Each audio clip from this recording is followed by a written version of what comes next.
natureza das penas e gozos futuros. Tem alguma coisa de material as penas e gozos da alma depois da morte? Não podem ser materiais, assim o diz o bom senso, pois que a alma não é matéria. Nada tem de carnal essas penas e esses gozos. Entretanto, são 1000 vezes mais vivos do que os que experimentais na terra, porque o espírito, uma vez liberto, é mais impressionável. Então, já a matéria não lhe embota as sensações. Porque das penas e gozos da vida futura faz o homem às vezes tão grosseira e absurda ideia? Inteligência que ainda não se desenvolveu bastante. Compreende a criança as coisas como o adulto? Isso, ao demais, depende também do que se lhe ensinou. Aí é que há necessidade de uma reforma. Muitíssimo incompleta é a vossa linguagem para exprimir o que está fora de vós.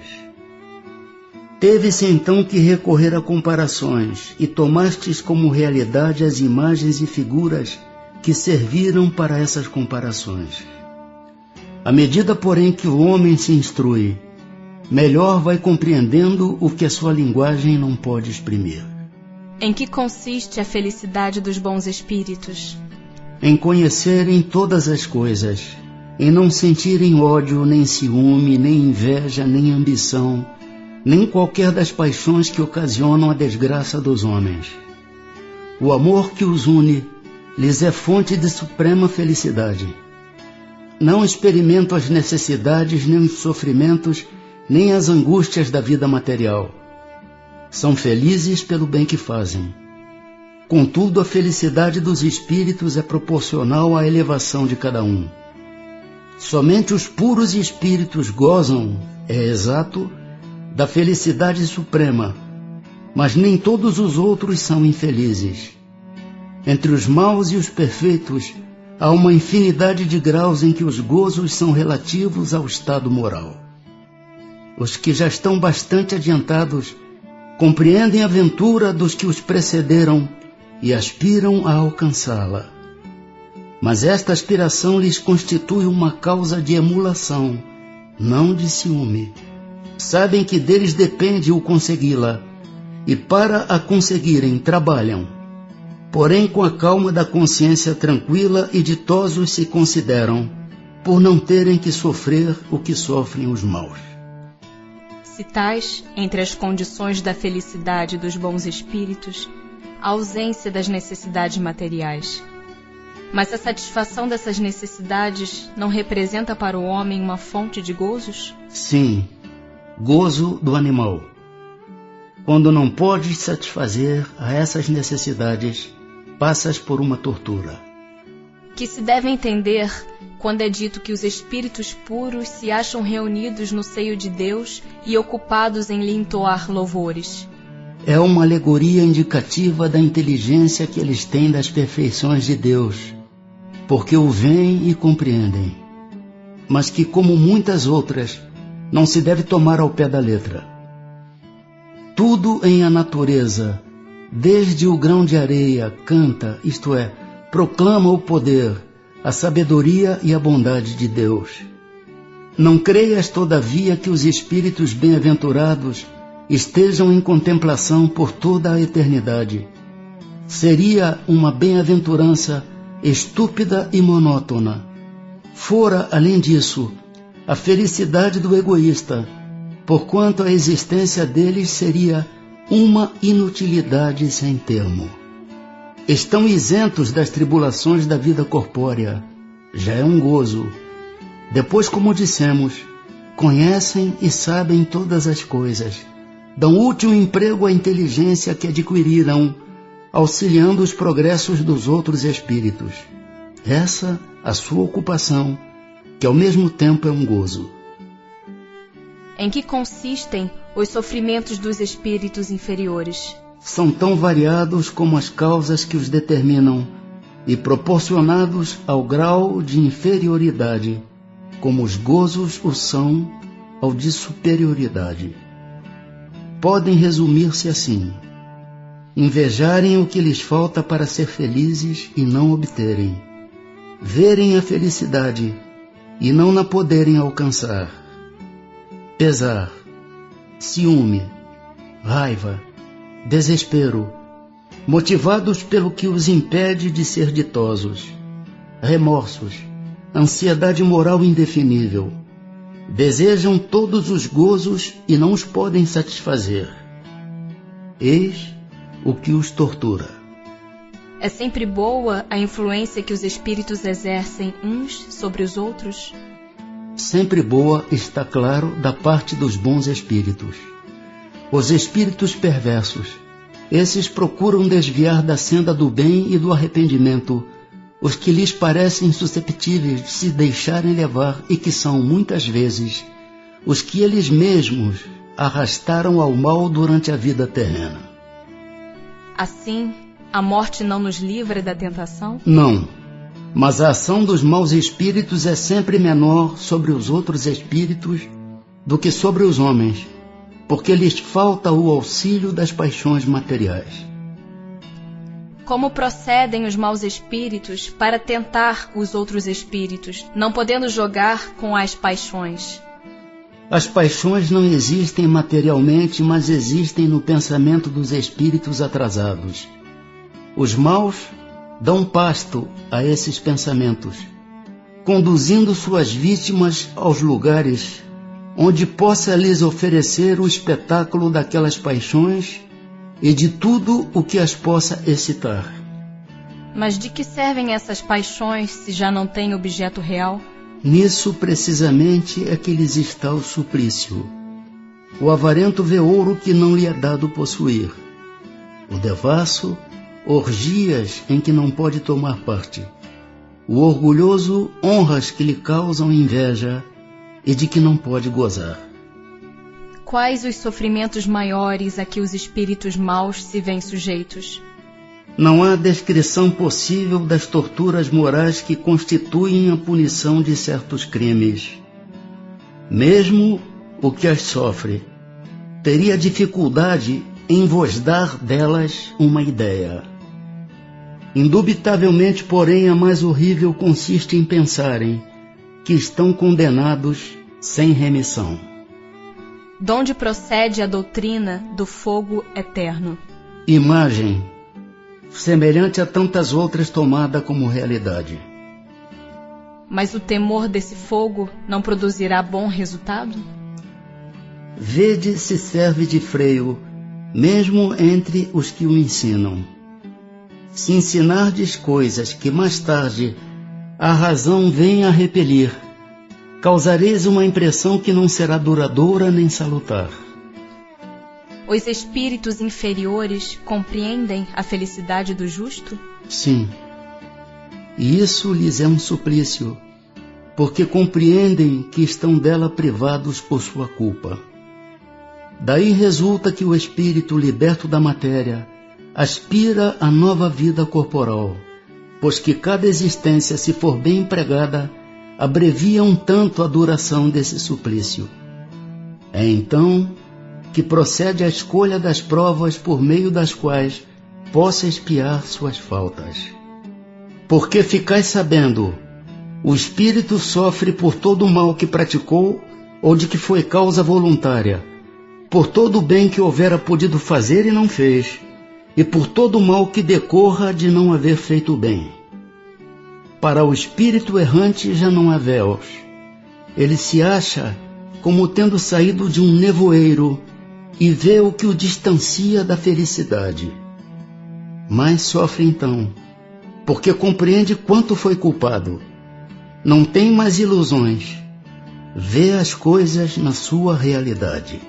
O espetáculo dos sofrimentos dos espíritos inferiores não constitui para os bons uma causa de aflição? E nesse caso, que fica sendo a felicidade deles se é assim turbada? Não constitui motivo de aflição, pois que sabem que o mal terá fim. Auxiliam os outros a se melhorarem e lhes estendem as mãos. Essa a ocupação deles, ocupação que lhes proporciona gozo quando são bem-sucedidos. Isto se concebe da parte de espíritos estranhos ou indiferentes. Mas o espetáculo das tristezas e dos sofrimentos daqueles a quem amaram na terra não lhes perturba a felicidade? Se não vissem esses sofrimentos, é que eles vos seriam estranhos depois da morte. Ora, a religião vos diz que as almas vos veem, mas eles consideram de outro ponto de vista os vossos sofrimentos. Sabem que estes são úteis ao vosso progresso, se os suportardes com resignação. Afligem-se, portanto, muito mais com a falta de ânimo que vos retarda, do que com os sofrimentos considerados em si mesmos, todos passageiros. Não podendo os espíritos ocultar reciprocamente seus pensamentos, e sendo conhecidos todos os atos da vida, dever-se-á deduzir que o culpado está perpetuamente em presença de sua vítima? Não pode ser de outro modo. Assim diz o bom senso. Serão um castigo para o culpado essa divulgação de todos os nossos atos reprováveis e a presença constante dos que deles foram vítimas? Maior do que se pensa, mas tão somente até que o culpado tenha expiado suas faltas, quer como espírito, quer como homem, em novas existências corpóreas. A lembrança das faltas que a alma, quando imperfeita, tenha cometido, não lhe turba a felicidade, mesmo depois de se haver purificado? Não, porque resgatou suas faltas e saiu vitoriosa das provas a que se submetera para esse fim. Não serão para a alma causa de penosa apreensão que lhe altera a felicidade as provas por que ainda tenha de passar para acabar a sua purificação? Para a alma ainda maculada são. Daí vem que ela não pode gozar de felicidade perfeita, senão quando esteja completamente pura. Para aquela, porém, que já se elevou, nada tem de penoso pensar nas provas que ainda haja de sofrer. O laço de simpatia que une os espíritos da mesma ordem constitui para eles uma fonte de felicidade? Os espíritos entre os quais há recíproca simpatia para o bem encontram na sua união um dos maiores gozos, visto que não receiam vê-la turbada pelo egoísmo. Formam no mundo inteiramente espiritual famílias pela identidade de sentimentos, consistindo nisto a felicidade espiritual, do mesmo modo que no vosso mundo vos grupais em categorias e experimentais certo prazer quando vos achais reunidos. Na afeição pura e sincera que cada um vota aos outros, e de que é por sua vez objeto, tem eles um manancial de felicidade, porquanto lá não há falsos amigos, nem hipócritas. Com relação ao estado futuro do espírito, haverá diferença entre um que em vida teme a morte e outro que a encara com indiferença e mesmo com alegria? Muito grande pode ser a diferença. Entretanto, apaga-se com frequência em face das causas determinantes desse temor ou desse desejo. Quer a tema, quer a deseje, pode o homem ser propelido por sentimentos muito diversos, e são estes sentimentos que influem no estado do espírito. É evidente, por exemplo, que naquele que deseja a morte, unicamente porque vê na morte o termo de suas tribulações, há uma espécie de queixa contra a providência e contra as provas que lhe cumpre suportar. Será necessário que professemos o espiritismo e creiamos nas manifestações espíritas para termos assegurado a nossa sorte na vida futura? Se assim fosse, seguir-se-ia que estariam deserdados todos os que não creem ou que não tiveram ensejo de esclarecer-se, o que seria absurdo. Só o bem assegura a sorte futura. Ora, o bem é sempre o bem, qualquer que seja o caminho que a ele conduza. Penas temporais. Não experimenta sofrimentos materiais o espírito que expia suas faltas em nova existência? Será então exato dizer-se que depois da morte só há para a alma sofrimentos morais? É bem verdade que quando a alma está reencarnada, as tribulações da vida são-lhe um sofrimento, mas só o corpo sofre materialmente. Falando de alguém que morreu, costumais dizer que deixou de sofrer. Nem sempre isto exprime a realidade. Como espírito está isento de dores físicas, porém tais sejam as faltas que tenha cometido, pode estar sujeito a dores morais mais agudas e pode vir a ser ainda mais desgraçado em nova existência. O mau rico terá que pedir esmola e se verá a braços com todas as privações oriundas da miséria. O orgulhoso com todas as humilhações. O que abusa de sua autoridade e trata com desprezo e dureza os seus subordinados, se verá forçado a obedecer a um superior mais ríspido do que ele o foi. Todas as penas e tribulações da vida são expiação das faltas de outra existência, quando não a consequência das faltas da vida atual. Logo que daqui houverdes saído, compreendê-lo-eis. O homem que se considera feliz na terra, porque pode satisfazer as suas paixões, é o que menos esforços emprega para se melhorar. Muitas vezes começa sua expiação já nessa mesma vida de efêmera felicidade, mas certamente expiará noutra existência tão material quanto aquela. As vicissitudes da vida são sempre a punição das faltas atuais? Não, já dissemos. São provas impostas por Deus ou que vós mesmos escolhestes como espíritos antes de encarnardes para expiação das faltas cometidas em outra existência, porque jamais fica impune a infração das leis de Deus e sobretudo da lei de justiça. Se não for punida nesta existência, há de sê-lo necessariamente noutra. Eis porque um que vos parece justo, muitas vezes sofre. É a punição do seu passado. Constitui recompensa a reencarnação da alma em um mundo menos grosseiro? É a consequência de sua depuração, porquanto à medida que se vão depurando, os espíritos passam a encarnar em mundos cada vez mais perfeitos, até que se tenham despojado totalmente da matéria e lavado de todas as impurezas, para eternamente gozarem da felicidade dos espíritos puros no seio de Deus. Pode o espírito que progrediu em sua existência terrena reencarnar alguma vez no mesmo mundo? Sim.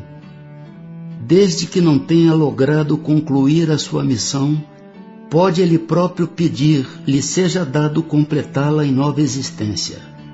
Mas então já não está sujeito a uma expiação. Que sucede ao homem que, não fazendo mal, também nada faz para libertar-se da influência da matéria? Pois que nenhum passo dá para a perfeição, tem que recomeçar uma existência de natureza idêntica à precedente. Fica estacionário, podendo assim prolongar os sofrimentos da expiação. Há pessoas cuja vida se escoa em perfeita calma. Há pessoas cuja vida se escoa em perfeita calma, que nada precisando fazer por si mesmas, se conservam isentas de cuidados. Provará essa existência ditosa que elas nada têm que expiar de existência anterior? Conheces muitas dessas pessoas? Enganas-te se pensas que as há em grande número. Não raro, a calma é apenas aparente. Talvez elas tenham escolhido tal existência, mas quando a deixam, percebem que não lhes serviu para progredirem. Então, como preguiçoso, lamentam o tempo perdido. Sabei que o espírito não pode adquirir conhecimentos e elevar-se, senão exercendo a sua atividade. Se adormece na indolência, não se adianta. assemelha-se a um que, segundo os vossos usos, precisa trabalhar e que vai passear ou deitar-se com a intenção de nada fazer. Sabei também que cada um terá que dar contas da inutilidade voluntária da sua existência, inutilidade sempre fatal à felicidade futura. Para cada um, o total dessa felicidade futura corresponde à soma do bem que tenha feito, estando da infelicidade na proporção do mal que haja praticado e daqueles a quem haja desgraçado. Pessoas há que, se bem não sejam positivamente mais, tornam infelizes pelos seus caracteres todos os que as cercam. Que consequências lhes advirão disso? Inquestionavelmente essas pessoas não são boas. Expiarão suas faltas, tendo sempre diante da vista aqueles a quem infelicitaram, valendo-lhes isso por uma exprobação. Depois, noutra existência, sofrerão o que fizeram sofrer. Expiação e arrependimento. O arrependimento se dá no estado corporal ou no estado espiritual? No estado espiritual, mas também pode ocorrer no estado corporal, quando bem compreendeis a diferença entre o bem e o mal. Qual a consequência do arrependimento no estado espiritual? Desejar o arrependido uma nova encarnação para se purificar.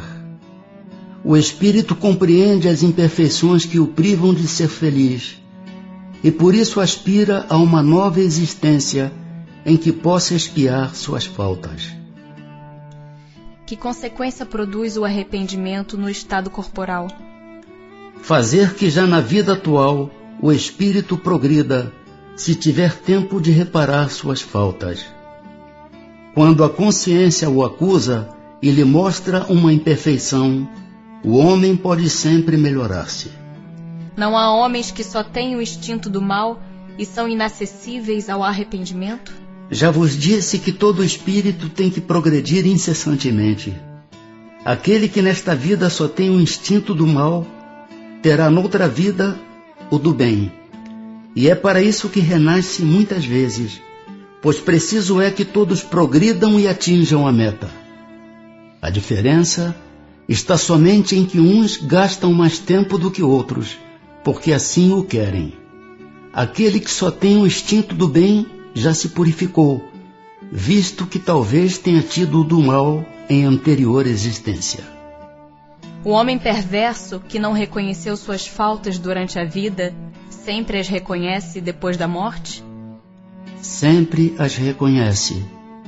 E então mais sofre, porque sente em si todo o mal que praticou, ou de que foi voluntariamente causa. Contudo, o arrependimento nem sempre é imediato. Há espíritos que se obstinam em permanecer no mau caminho, não obstante os sofrimentos por que passam. Porém, cedo ou tarde, reconhecerão errada a senda que tomaram e o arrependimento virá. Para esclarecê-los, trabalham os bons espíritos, e também vós podeis trabalhar. Haverá espíritos que, sem serem maus, se conservem indiferentes à sua sorte? Há espíritos que de coisa alguma útil se ocupam. Estão na expectativa, mas nesse caso sofrem proporcionalmente. Devendo em tudo haver progresso, neles o progresso se manifesta pela dor. Não desejam esses espíritos abreviar seus sofrimentos? Desejam-no sem dúvida, mas falta-lhes energia bastante para quererem o que os pode aliviar. Quantos indivíduos se contam entre vós, que preferem morrer de miséria a trabalhar? Pois que os espíritos veem o mal que lhes resulta de suas imperfeições, como se explica que haja os que agravam suas situações e prolongam o estado de inferioridade em que se encontram, fazendo o mal como espíritos, afastando do bom caminho os homens? Assim procedem os de tardio arrependimento. Pode também acontecer que depois de se haver arrependido, o espírito se deixe arrastar de novo para o caminho do mal por outros espíritos ainda mais atrasados. Vêem-se espíritos de notória inferioridade acessíveis aos bons sentimentos e sensíveis às preces que por eles se fazem. Como se explica que outros espíritos, que devêramos supor mais esclarecidos, revelem um endurecimento e um cinismo dos quais coisa alguma consegue triunfar? A prece só tem efeito sobre o espírito que se arrepende. Com relação aos que, impelidos pelo orgulho, se revoltam contra Deus e persistem nos seus desvarios, chegando mesmo a exagerá-los, como o fazem alguns desgraçados espíritos, a prece nada pode e nada poderá, senão no dia em que um clarão de arrependimento se produza neles. A expiação se cumpre no estado corporal ou no estado espiritual?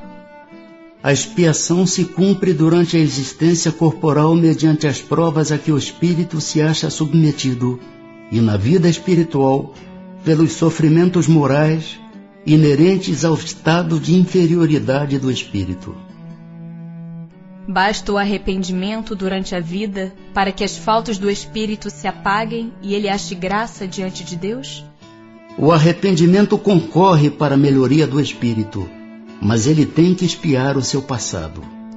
Se diante disto um criminoso dissesse que, cumprindo-lhe em todo caso expiar o seu passado, nenhuma necessidade tem de se arrepender, que é o que daí lhe resultaria? Tornar-se mais longa e mais penosa a sua expiação, desde que ele se torne obstinado no mal. Já desde esta vida, poderemos ir resgatando as nossas faltas? Sim, reparando-as. Mas não creais que possais resgatá-las mediante algumas privações pueris ou distribuindo em esmolas o que possuirdes depois que morrerdes, quando de nada mais precisais. Deus não dá valor a um arrependimento estéril, sempre fácil, e que custa apenas o esforço de bater no peito. A perda de um dedo mínimo, quando se esteja prestando um serviço, apaga mais faltas do que o suplício da carne suportado durante anos com um objetivo exclusivamente pessoal. Só por meio do bem se repara o mal, e a reparação nenhum mérito apresenta, se não atinge o homem nem no seu orgulho, nem nos seus interesses materiais.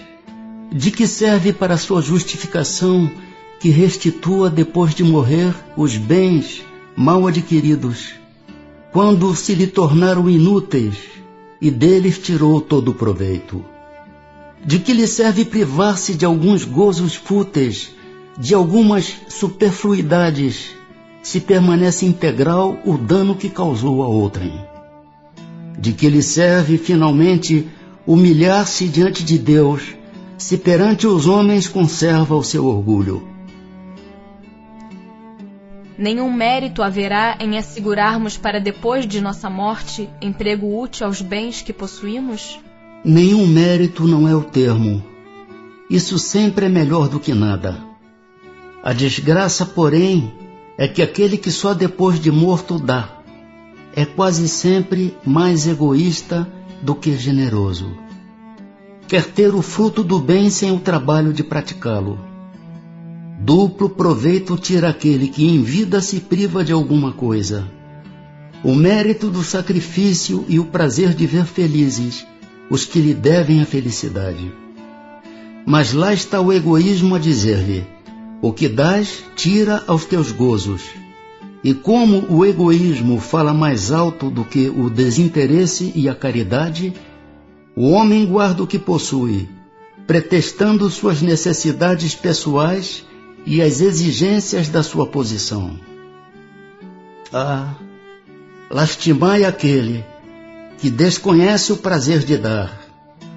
Acha-se verdadeiramente privado de um dos mais puros e suaves gozos, submetendo-o à prova da riqueza, tão escorregadia e perigosa para o seu futuro. Houve Deus por bem conceder-lhe como compensação a ventura da generosidade de que já neste mundo pode gozar. Que deve fazer aquele que, em artigo de morte, reconhece suas faltas quando já não tem tempo de as reparar? Basta-lhe, nesse caso, arrepender-se? O arrependimento lhe apressa a reabilitação, mas não o absolve. Diante dele não se desdobra o futuro que jamais se lhe tranca.